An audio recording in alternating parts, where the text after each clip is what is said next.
Times Square there, which will serve as ABC's midterm election headquarters 1 week from today. This year's crop of political ads have been funny, moving, and just plain crazy. Yeah, even some have gone viral, boosting campaigns, and others have gone viral, but for all the wrong reasons. ABC's Deputy Political Director Shoshana Walsh with all the hits and misses. I grew up castrating hogs on an Iowa farm, so when I get to Washington, I'll know how to cut pork. Washington's full of big spenders. Let's make them squeal. It's the most famous campaign ad this year, catapulting Iowa Senate candidate Joni Ernst from third to first in her primary and vaulting her to one of the most watched and talked about candidates this cycle.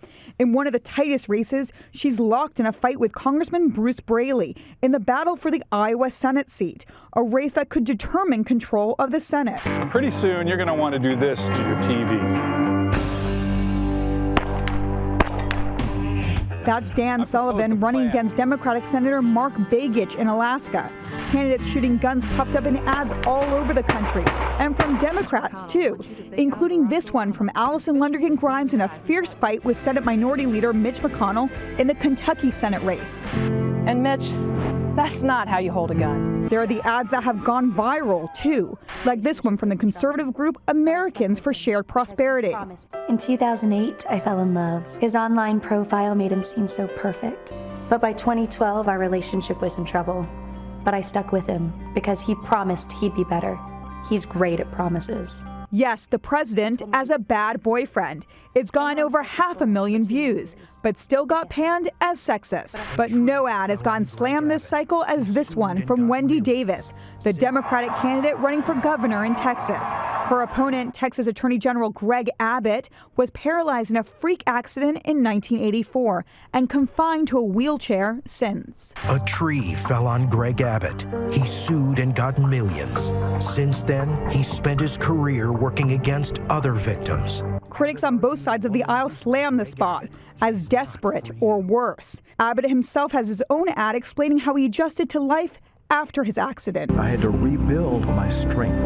I would roll up an 8-story parking garage, spending hours going up the ramps. Just one more, I tell myself, just one more. And it's how I'll govern Texas. And those are the ads that made a mark like no other this cycle, for better or worse. In just 1 week, we'll see how much they helped or hurt. All right, like you said, a lot of guns featured in some of these ads, but all eyes on the Senate. Republicans taking it. This is a done deal? It's not a done deal, but they definitely have an edge. Our friends over at 538 have it as of today that the Republicans have a 64% chance of taking the Senate, but it's not a done deal. There are several races that are absolutely deadlocked and that will be critical for the Republicans to take the Senate or for the Democrats to keep it.